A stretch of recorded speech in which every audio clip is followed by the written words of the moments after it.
Thank you for joining us wherever you are. This podcast episode is brought to you by the Old Ways Actual Play team. This actual play uses the 7th edition Call of Cthulhu tabletop role-playing game rules by Chaosium. This actual play is performed by adults and in an adult setting. While we try very hard to stick to languages for all ages, listeners should know that this podcast may include mature themes. All content, including names, places, events, companies, and etc., that may bear resemblance to entities living or dead, is strictly coincidental. My name is Michael Diamond, and for tonight's game, I will be your keeper.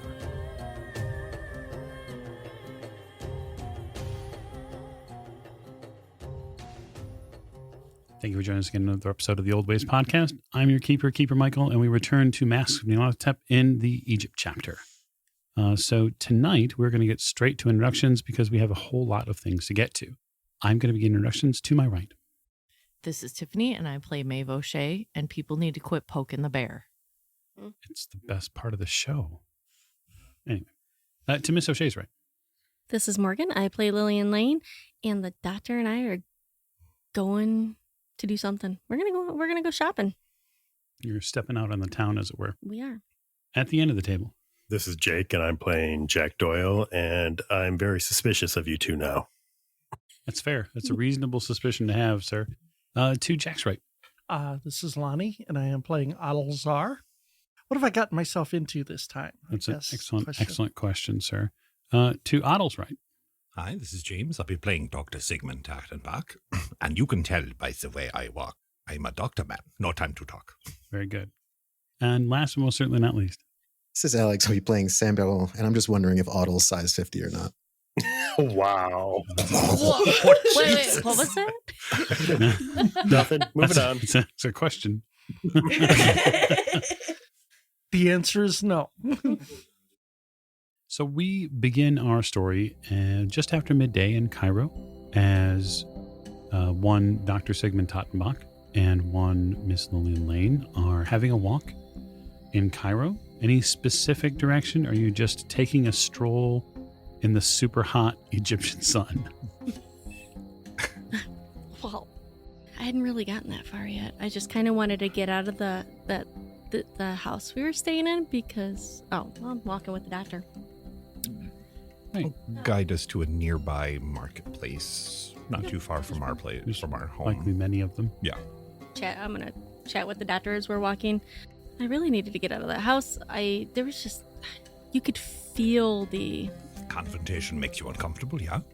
It does. I'm, while I may not look like it, I'm more of a lover than a fighter. No, I understand. It makes me wonder what the relationship between you and your father is like. No, really. I just look at him and roll my eyes. That kind of chuckles. Listen, I don't need a therapist, doctor. I just need a friend. I am off the clock, of course. That's good. I wasn't going to pay you anyways. Oh, good. Yeah, I just don't understand. We're supposed to be, one team, as it may. It is not always easy for all of the parts of a team to work together like that. And as much as we would like it to be, Sam needs to find his own place in the world and with us. And maybe not with us, I do not know. I cannot say for certain. Yeah, I want to give him and everybody every chance possible because I think when we work together, we work great, despite the fact that we get into trouble sometimes. But somebody's going to end up hurt if we don't learn to take the sticks out of our rear end and work together. Oh, yeah. No, I am 100% with you, Miss Lane. And our new friend / guide, he's going to run for the hills and we won't have somebody to help us around Egypt. I am thinking he has vested interest in being with us. What that means, I do not know yet, but I am inclined to think that it is perhaps for our best interest so far. He did say, that reminds me, he did say that he found out that Meave, call her Miss O'Shea, that Meave was coming to Cairo from the newspaper. I'd be really interested to go back to the newspaper. Not go back. I haven't been there actually, and see who he found that information out from, and where they got their information from. Maybe while we're out shopping, we can take a. One destination is just as good as another. I think that is a perfect destination for us to end up with eventually, and we will work our way there. Yeah. I think that sounds great. So the two of you are going to head to the Cairo Bulletin. Yes. Well, first we need to pick you up a new key. Oh no, you were gonna have Awdel pick you up. Now I lose them left and right. I might as well have two. I think It's not my first one. Getting a cane in Cairo is not hard. Yeah. There are several gentleman shops that you could go into and purchase a nice, sturdy cane. Do sunglasses exist in the 20s? Certainly. I don't think I have any. I'd like to I need a pair of sunglasses. Buy her a pair as well as a pair for Maeve. They would probably not be called sunglasses. They would probably be spectacles. Yeah, something like Spectacles that. or something. Yeah, whatever the slang is in the 20s that I don't know. So, sorry, folks. Do your homework. Jesus Christ, Morgan. Look that up right now. Yeah. So the two of you begin to after getting the cane, the two of you head to the Cairo Bulletin, and we will check in with one Jack Doyle to see what his expectation was. I believe there may be a slight change in your direction, Jack. Yes. Yes. I'll probably get to like the end of the street there, and then maybe I'll turn around and then I go back to the house. Okay. I assume Maeve is still working on writing the spell. Yeah, probably at the moment. Maeve, would you like to accompany me to the museum when you're finished with that? Oh, yeah, that's fine. Yeah, let me just get this done. Can you give me about 10 minutes? Yeah, no problem. You finish up your work on the spell. Okay. And then I will find Sam wherever he's at. Probably dropping buckets all over the house still. Yeah, he seems to be getting the house prepared as if it's going to be set on fire. Here's your spell. I will kind of put my hand on it and kind of look down at the floor. Maeve, look, I realize that my tone or my whatever you want to call it, my approach is abrasive. I get it.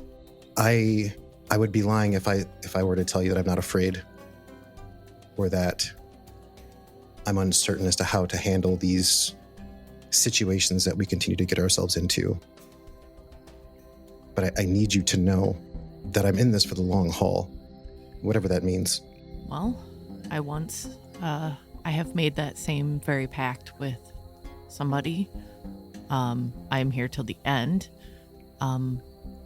But both you and I need to agree that just because you know how to do something doesn't mean you should or you want to. Now, if you want to do this, that's fine. It all costs, and I think that for me, the cost could be spent somewhere else. And also, I don't agree with...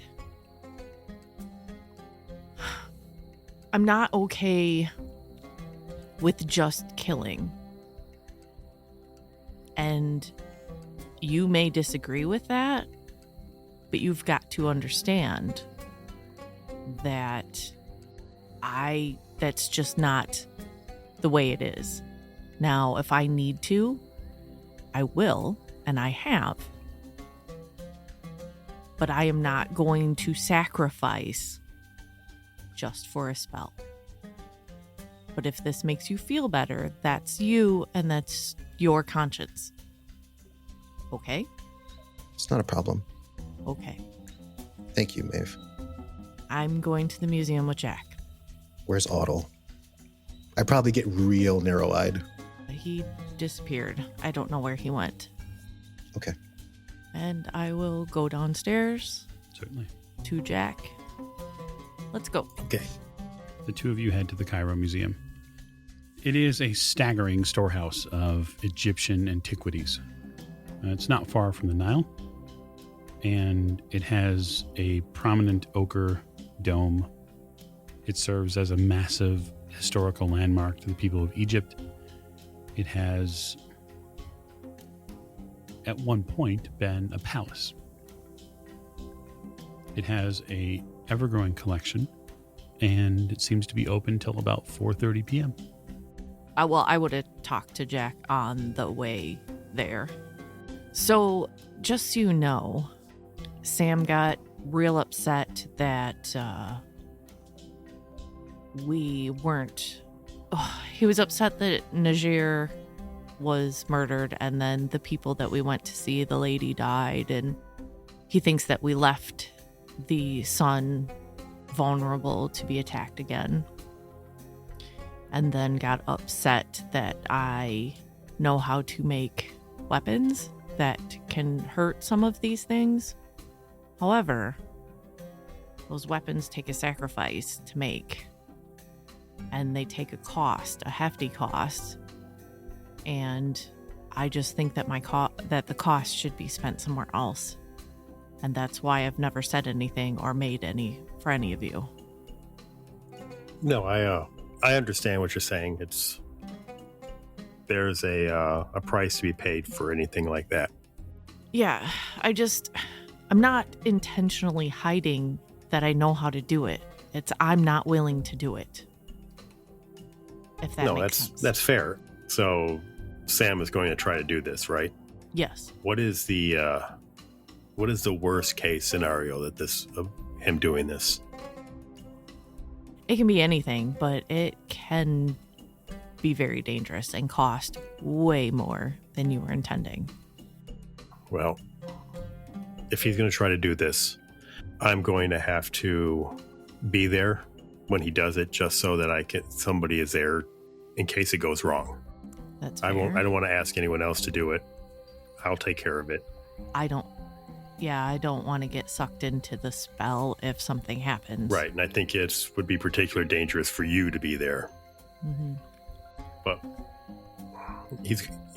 Sam is going to do it regardless of what we say to him. Yeah, I mean, and I told him that if he's willing to do the sacrifice, and if it's fine for him, that's up to him. I'm just not okay with it. Right, I understand, and I think you're right. I think it is a slippery slope. I think that starting to do that kind of thing puts him even more onto the level of the darkness we fight. Right, and I'm very careful it's a very thin line. Right, it's one that you have to be walked very carefully. Yes, I'm trying to stay on the correct side. But if it's a sacrifice he's willing to make, we can't. I don't see how we can stop him. So we just have to do the best we can to deal with any fallout that may come and try to protect him from himself as best we can. Oh, and we'll probably want to find somebody who can either cook camel or bury one. Just FYI. Oh, yeah, I'm sure that can't be too difficult. Well, let's see what we can find at this museum. You enter the Egyptian Museum. It is about 1 o'clock in the afternoon. Much like many of the people in the area, the museum also serves as a slight abatement from the heat and the sun outside. And so the numbers in the museum are fairly plentiful, although it is not packed by any means. It does have its areas which are probably more attention-grabbing than others. Now that you're here, what are you looking for? The other part of the stone. Well, mostly is what I'm looking for. Let's see if they have an area that deals with the Red Pyramid. Certainly. Yeah, there are instances in this museum of Egypt from all eras, including the era when the Red Pyramid was built. It has large collections here of just archaeological finds, whether it be large stone tablets, whether it be smaller statuary pieces, which of course make you a little itchy, Mr. Doyle. Maybe they have a gift shop. Miss O'Shea, when you were at the Cairo Bulletin, Mm-hmm. you spoke with a gentleman named Nigel Wassef, the editor of the Cairo Bulletin. Right. And he had mentioned in passing that the museum's director here, if you were looking for more information on the expedition, might be useful. The director? Mm-hmm. Okay. It's a gentleman named Dr. Ali Kafour. Let's see if we can find the director. Oh, he probably knows. Right. He might have more information or know what came in here from the expedition. It's possible. You give me a edu roll, please. 41 out of 70. Jackson Elias visited the museum when he was in Cairo. That might be a good way to get in, to talk to him. Yeah, sure. You know because the editor of the Cairo Bulletin told you, Tiff. Then, I guess, is there like a help desk? Is there? Oh, certainly. I will walk up to the desk, Mm-hmm. ask politely, hoping, like crossing my fingers behind my back that they speak English. Can we possibly speak to Dr. Ali Kafour? Dr. Kafour. You see the young gentleman behind the desk repeat the name, and then he gives you a slight smile and says, I will attempt to find Dr. Kafour. Thank you. And then he picks up a telephone, and you hear him speak in Arabic into the phone. And then after a moment, he turns to you, places the phone down on the receiver for it, and says, the doctor will be up shortly. He suggests you take a look around. Learn something. Thank you. Okay. Thank you. After winding your way through probably the third or fourth turn in this strange, steeped in history museum, you see a slight man walk out from one of the other passageways. He's dressed in a very fine suit, likely almost professorial, although there is a little bit of a style to it. He doesn't wear a tie, he wears an ascot. And he has very well-kept and slick hair. He walks up to the both of you. Good afternoon. Hi. I am Dr. Ali Kafour. How can I help you? My name's Maeve. We came inquiring on a couple of things. One was we were told that you may know more about the Red Pyramid and the Carlisle expedition. The Red Pyramid, certainly. I have been to Dashur several times. Did you say the Carlisle expedition? Yes, we're friends of Jackson Elias. I believe he had visited here a few years ago, and he said we should look you up. He looks a little curious. Do you mind? He points to one of the museum hallways where there's large statuary pieces lining the walls. No, absolutely. Heard anyone ask about the Carlisle expedition in some years?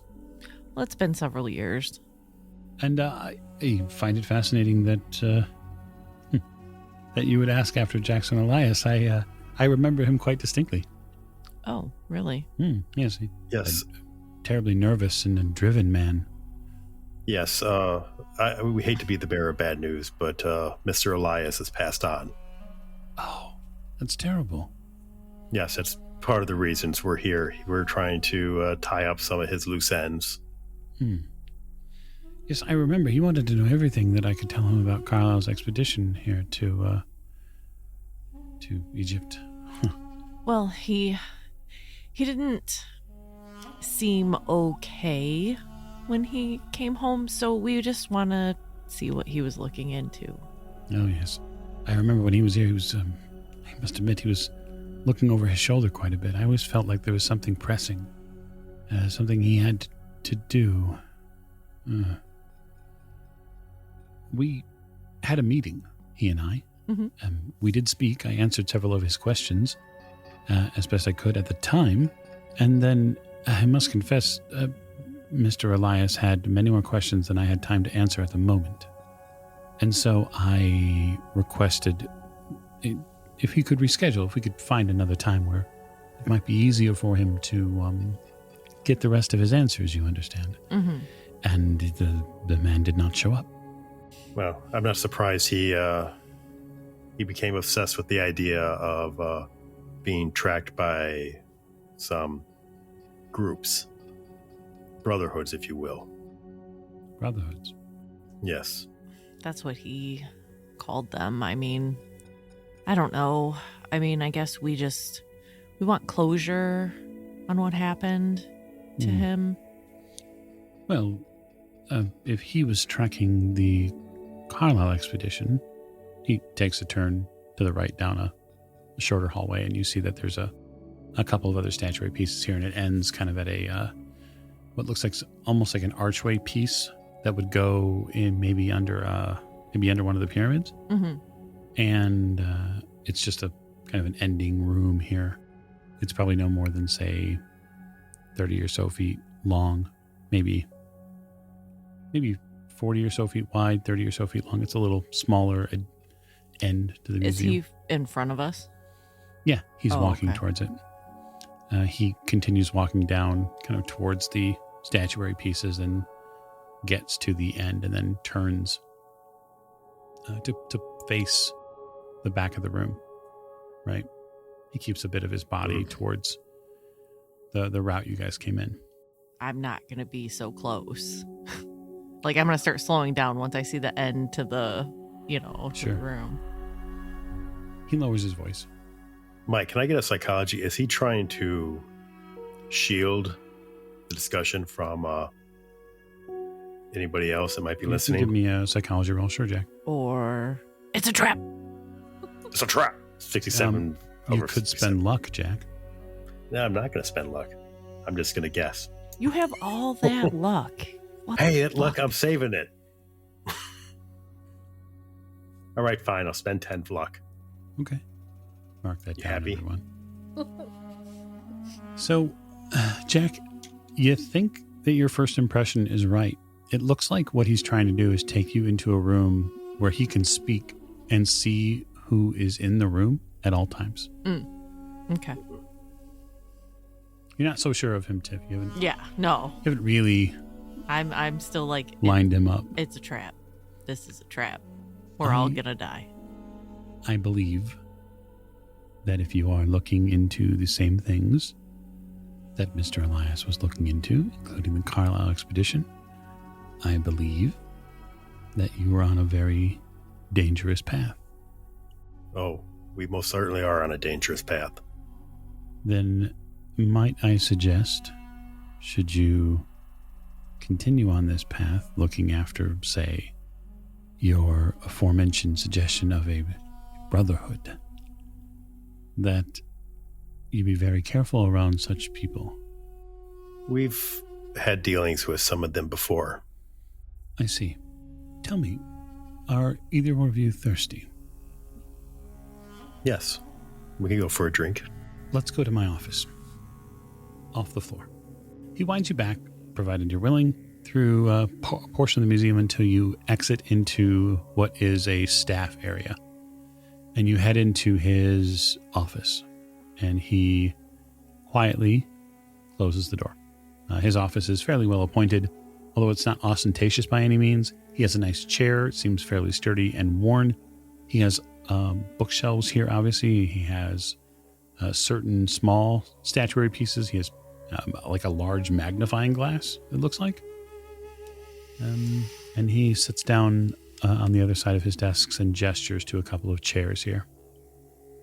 I believe there was more to what Roger Carlisle was doing in this area than most know. I believe he uncovered something very dangerous. Like what? I believe he was looking into secrets of the Black Pharaoh. Secrets which no one in their right and true mind should delve into. And why is that? What is so dangerous about the Black Pharaoh? Are you aware of the Black Pharaoh's history? Maybe, maybe not. Come now. Let's be honest, yes? I'm going to pull out Life as a God and put it on the table. He looks very curiously at the title. Huh. Interesting. Do you see who wrote it? I'm first in the English language. And I put the book back. At the end of the Third Dynasty, there was a man who came to Egypt. He called himself Neferka. Mm-hmm. Neferka was a powerful sorcerer. He brought madness and death to his enemies. And all he had to do was simply move his finger, and men's lives were changed inexorably. Stories that were written about him say that he came from an ancient city in the deserts of Arabia, whose name was Irem, the city of pillars. Neferka, while he was here in Egypt, revived the worship of an old, foul god, the Black Pharaoh. And soon, Neferka's power grew to the point where there was no line of delineation between Neferka and the Black Pharaoh. They became interchangeable. And so the sorcerer became the Black Pharaoh. Do you understand why this is perilous? Mm-hmm. Anytime that anybody gets any kind of power like that, they become mad themselves. Truly.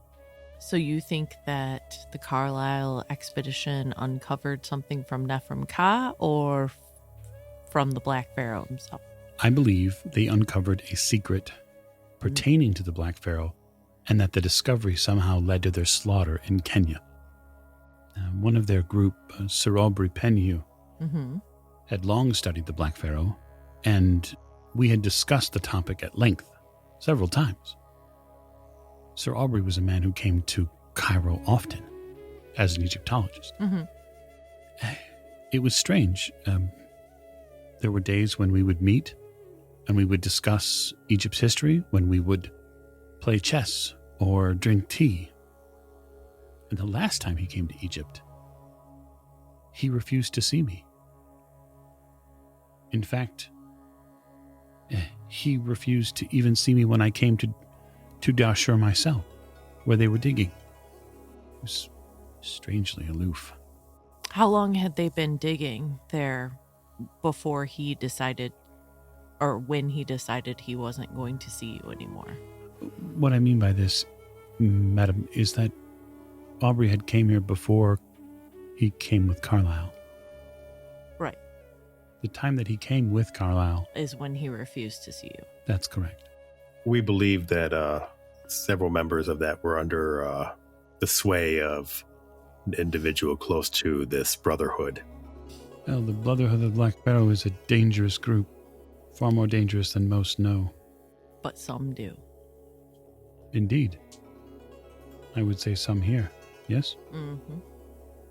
Is there a possible connection to this other dig with this female mummy that was recovered recently? Ah, Queen Nitocris. A connection? Yes.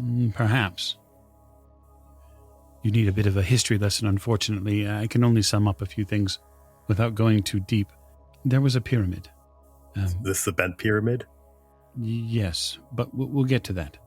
You see, Neferka, after he revived the worship and either became the Black Pharaoh or was the Black Pharaoh all along, he fought with Zoser's successor of the Third Dynasty for control of the land. And so great was his power that no army on earth could beat him. And for a time, Neferka ruled the Nile and its people. And then, of course, eventually Seneferu arrives. And he rises up, and it is believed that with the aid of the goddess Isis, he puts down Neferka. Or, at the very least, scatters the Brotherhood to the wind. But I do not believe they completely left Africa. I believe that there are tribes of them in the south. Kenya? Yes, indeed. That is it. They worship this disgusting bloodied tongue idol. Yes. Yeah, we're familiar. Snefru builds this pyramid at Medium to contain the sorcerer's body.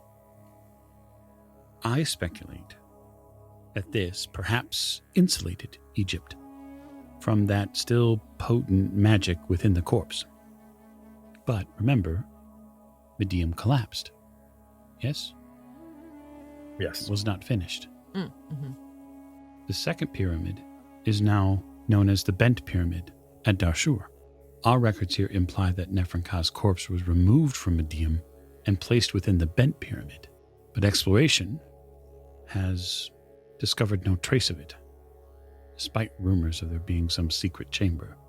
The other pyramid at Darshur, the Red Pyramid, is also attributed to Senefru. This pyramid is said to guard Darshur, lest Nefrenka rise from the dead. As far as your Nitokris, sir, it is believed that she once ruled this land for a time in the 6th century, and she brought about a new cult. But evidence of this is subjective. What new cult? Well, there are some that say that it is simply a revived brotherhood cult. Mm-hmm.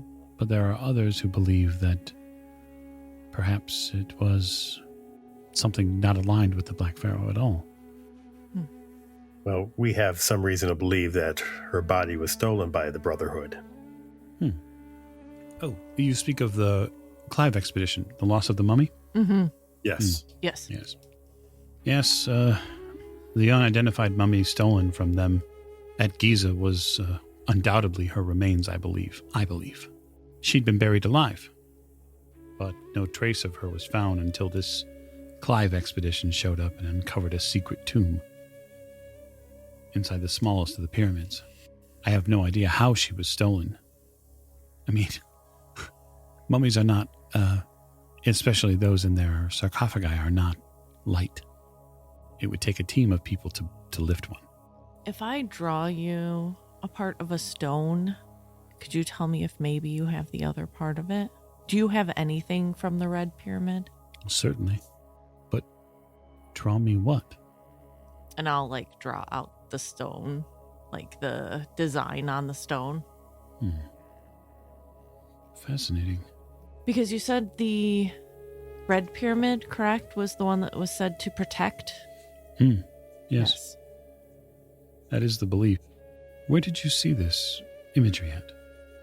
I've just been researching the pyramid, and it makes sense that you say that they believed that it protected against Nefrenka because this is half of a ward design. He stands up. He goes over to the door. And he locks it. And he turns back and goes to a bookshelf. For the trap comes. I reached my hand in my bag. I'm like, oh shit. He pulls out a really thick tome from the wall. This is fascinating. He opens the book, looks at your drawing, kind of turns it a little bit. Not quite. He takes out a pencil and makes some adjustments to it. It's a symbol I have seen before. The tome that I read about it in called it the Eye of Light and Darkness. It's a protective ward that was rumored to be on the Red Pyramid at one point. That's what I have come to gather. I do not have a book with, man, I wish I did, but I don't. The Eye of Light and Darkness is a powerful ward, it is rumored. One that could ensure Egypt stays protected. But this drawing is incomplete. That's all I've seen. You just read about it? You haven't seen the complete design of it?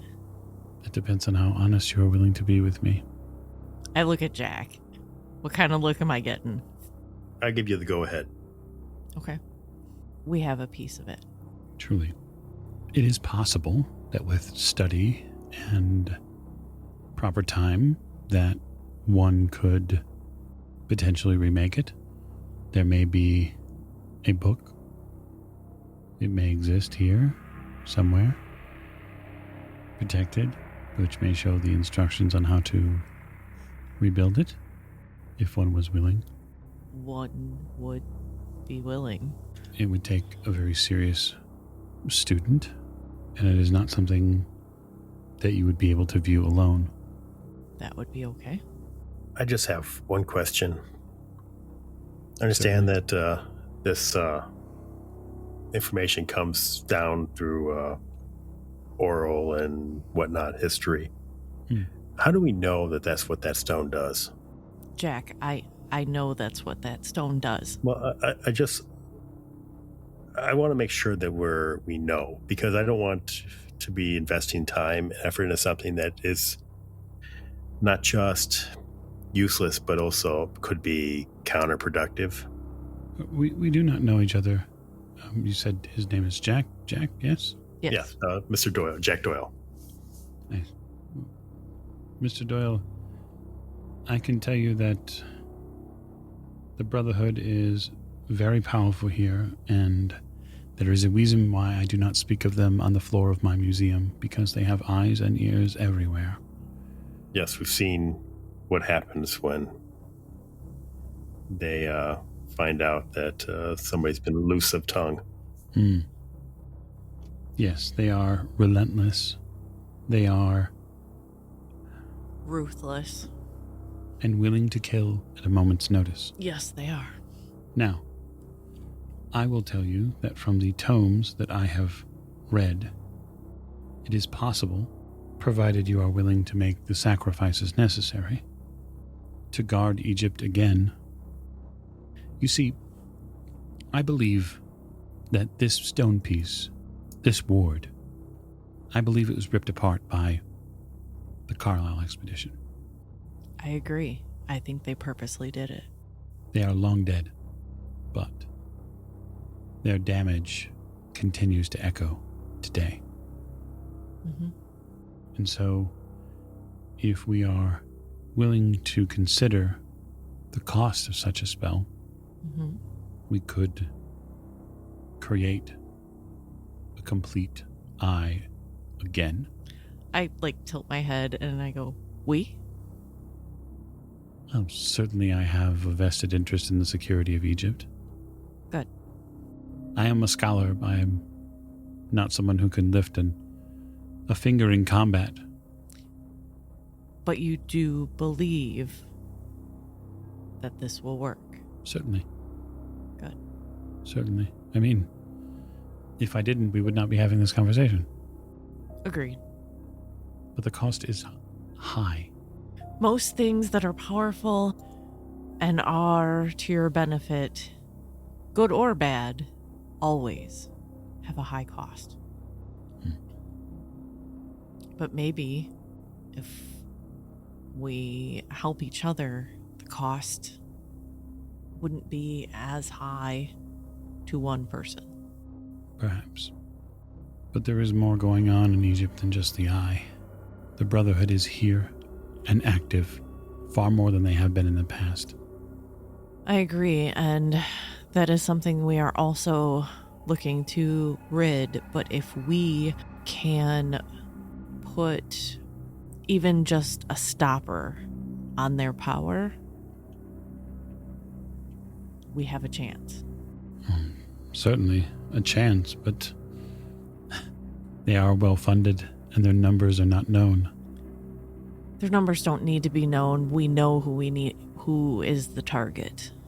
And we know that he is well known and he is high profile.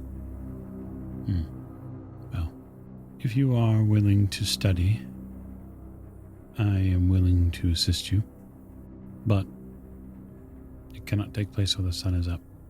Is it okay if Jack is nearby? Oh, you wish a guard? Well, for both of us. The vault is fairly well protected. Well, he'll at least travel with me, right, Jack? Yes. I look like, don't leave me alone in the streets at night. Yeah, no, I will definitely escort you back and forth. I will tell you, I am a quick study. It does not take me as long as you probably assume that it will. I'm a quick study as well. And luckily, an apt teacher. Although, I warn you, the cost is more than you or I will be able to pay. There will need to be more. You will see. The incantation makes it clear. We'll judge from there then. Okay, I'll leave you there for a second. So, Awdel, given that you have the afternoon here, what's your plan? I am immediately, upon hearing the parameters of the argument that was going on between the two of them, what I've seen in Alwasta and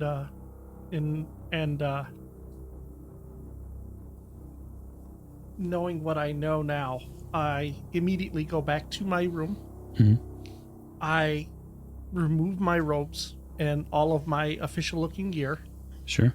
I pack it and all of my meager possessions away into my bedroll. I put on my desert clothes, and I immediately head back to the safe house, going out the back door. Okay. Watching for people watching me. Very good. Make me a spot hidden roll. 44 out of 55. There's a man across the way there. He's beginning to walk with you in a parallel line. He's watching you. I will turn down the first alleyway I can see with low roofs. And as soon as I can break eye contact with him, assuming that he'll follow me, I will climb. Okay, go ahead. At this same point in time, Sam, I'd like you to make me a track roll. Sure. Your climb roll, sir? It's a 56 over 40, so I will spend 16 luck. I want to make this. Okay. You spend 16 luck. You climb up. That is And a hard success, 14 out of 60. okay. Awdel, you climb up and onto a building, a flat top roof, obviously, in Cairo. Sam, while you're out, maybe perusing the streets for a Egyptian guide, you hit one of the major streets off of one of the markets, and out of the corner of your right eye, you see someone who fits his description, although not in the same clothes anymore, and he's climbing up a building. I can tell you what I was out looking for. I was looking for spices, rum, and an acacia bowl. Okay. Odd. And then you see someone climb up the building after him, and they do not look friendly.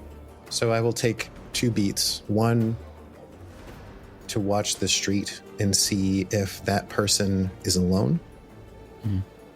Another one to see if I can identify Awdel's trajectory, so that if I needed or wanted to try to head them off or intercept his pursuer, I would know which way I needed to go.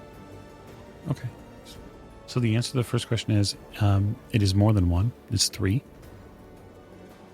The first man that goes up after him on this building is quickly followed by 2 more men that begin running around the side of the building, like through the alleyway. I'm guessing the first one is probably going to be a bit surprised, and hopefully Awdel has enough of awareness of these streets to give himself some time. I think the ones on the ground are a bigger concern. So I will move to intercept the one at the back of the pack, to try to cut him off from his other friend. Okay, that's reasonable. Awdel, what are you doing? When I get over the roof, I'm going to take a quick look to see if he is following me. Definitely. I know about how long it takes to climb to the roof. I'm going to duck away from the edge like I was heading somewhere else. Then I will crouch. I will pull my blackjack from my bedroll, and I will creep back toward the edge. Okay, why don't you give me a stealth roll? Again, I see what you're doing here. That is a 63 over 20. Okay. Give him a listen roll. I know you failed, but... Yeah. All right. I wait to see hands come up over the edge. Yeah, they eventually do. As soon as I see a hand, I hit it. Okay. He's going to dodge.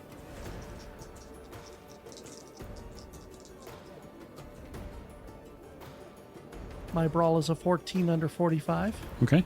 Roll damage. That's 2 damage. Okay. So Sam, from your position, you see this second gentleman, hustle his way up the wall.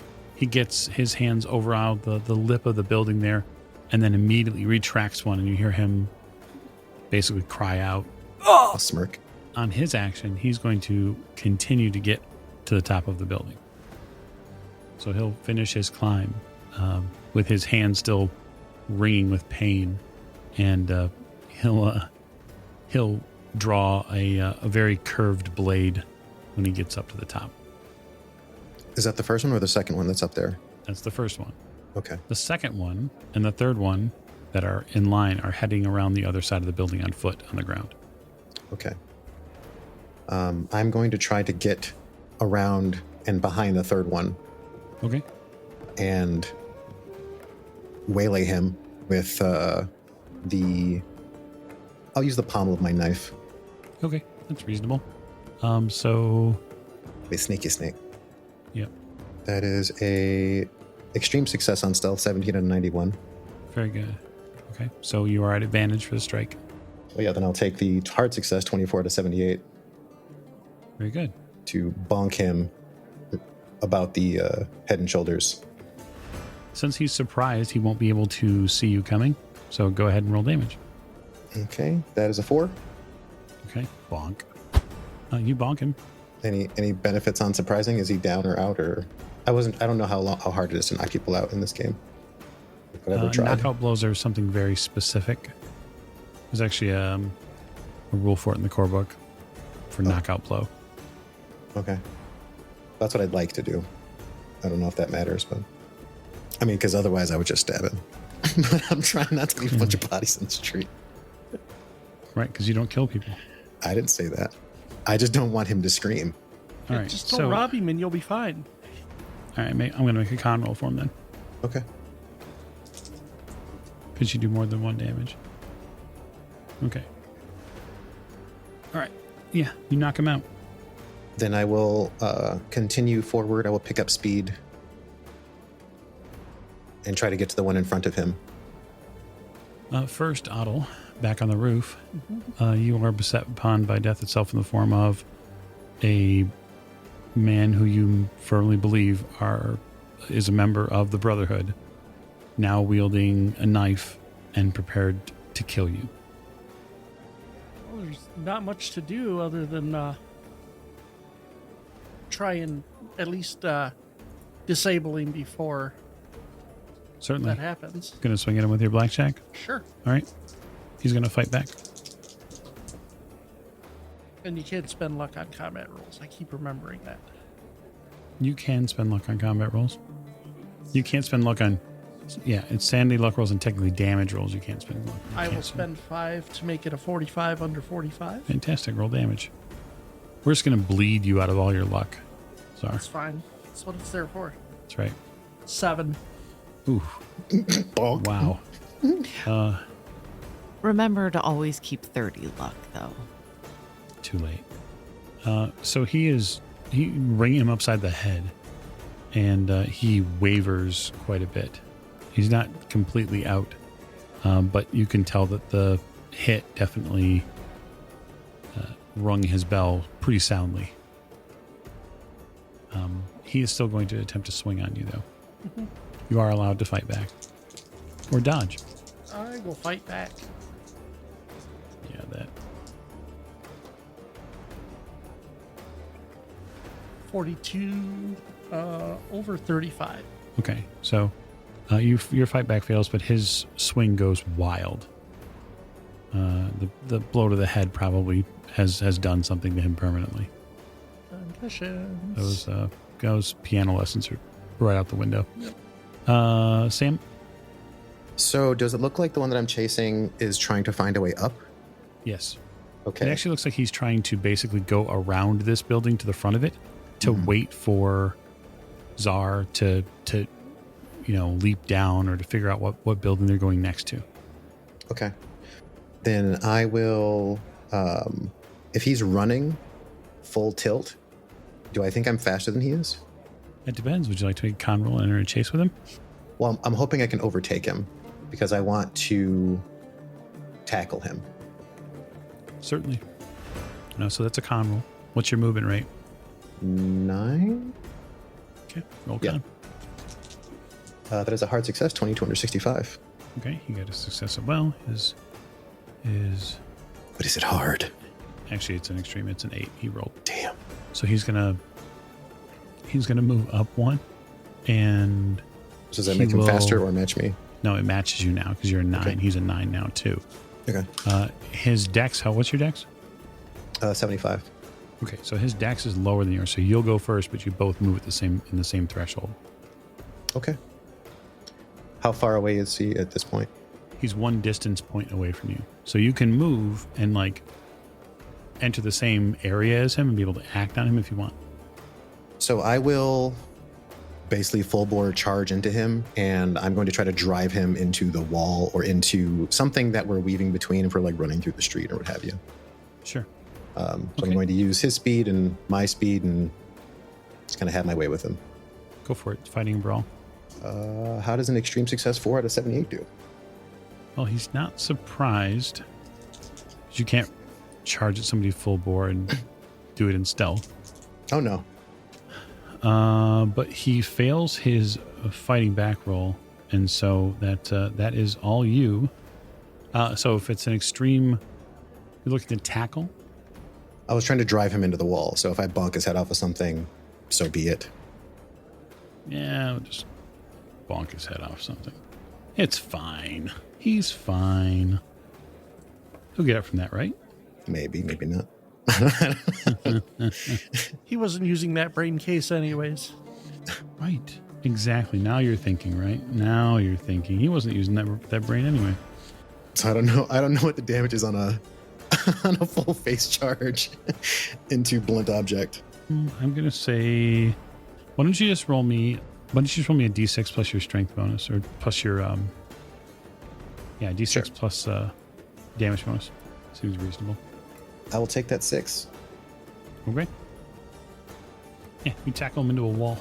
There's a significant thud as flesh hits flesh and then stone and mud eventually.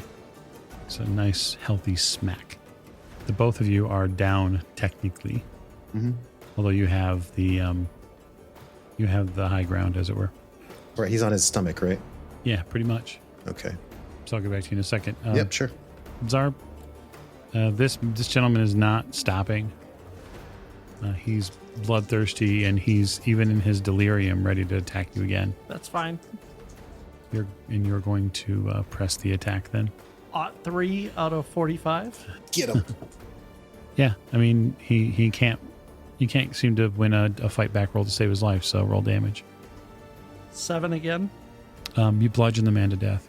Another swift hit from the blackjack removes another member of the Brotherhood from the face of Cairo. And he lies in a heap eventually on the roof of an unknown residence here in Cairo. His skull split cleanly from upper left to upper center. I sit down heavily right there Mm-hmm. because I'm not a violent man. Never No. done anything like this before. No, not by trade. Have you ever seen a dead body? I have. Yes, I have. Wait, have I? I'm certain you have. Let me ask you something. You said right there that you've never done this before. So we know the answer to the question if you've ever killed anybody. I've never killed anybody. Come to grips with that, please, sir. Roll me Sam. Because now you're a murderer. Yep. 74 over 55. Very good, sir. I will take 5 sanity from you. Now please roll me an intelligence check. Oh dear. Oh dear. Now, do I get the extra die on int checks because I am sharp-witted? Nope. Okay. Nope. This is totally different. Okay. Just checking. 25 under 55. Okay, so that when we talk about having a bout of madness, you definitely want to fail the intelligence check. Mm-hmm. Because if you fail the intelligence check, you rationalize it away. However, if you pass the intelligence check, what happens is that you have to come to grips with what you've actually done.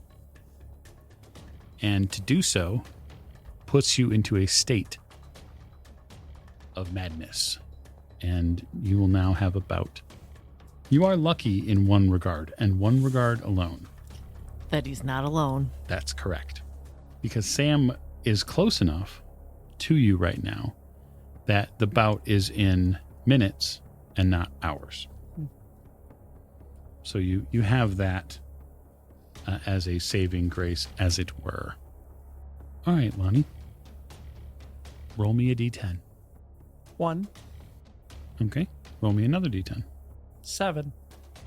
This sounds like the old crit charts, right? Where it's like, It like I can just see a square, and I it kind of looks like that too. roll a hit square. location. Okay, roll a D100. Smile of the keeper. You have, in a flash, very little memory of how you ended up on this rooftop. Very little memory of who this person is in front of you, why they're bleeding. Very little in the way of the reason behind the speckles of blood on your clothes. But there is one thing you do know, and that is that while it may be madness, it has its benefits. Now roll me a d20. 17. The high numbers are always good. That's good for the keeper, right? Not for the player. Certainly. It's good content. You feel like you need to get a hold of whoever sent this person, because obviously they were sent, and you feel a rush of pure brutality come over you. You want to pound these people into dust. How dare they? And suddenly you're up on your feet again with a surge of energy, ready to find whoever sent this person. Can I act? Certainly. Is my new friend still moving? He is. He's just a little slow on the giddy up at this point because he's been basically body checked into a wall. I'm going to also feed him the butt of the knife to the back of the head, and I will say, Awdel! You hear your name, Awdel. You hear it Awdel! from the street level. I remove my axe. Okay. I remove his head. Oh, jeez. Easily done. I wrap it. All right. I put it on my bedroll. I will deliver it to the person who sent this. Certainly. And I will also check his body for any hint of who sent him, although I think I know who. But I want proof. You see that he has a brand on his left forearm. It's a blackened inverted ankh. Once I don't hear anything, Yep. I'm going to make my way up. Okay. With the guy? Or With- you're just knocking him out? I'm just knocking him out and then going up. You find something on his body. James, if you would be so kind. It's a pendant. It is a pendant.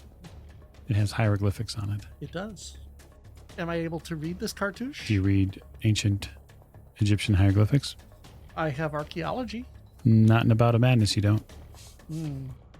Sam, you get to the top of the roof, and there is a headless corpse here.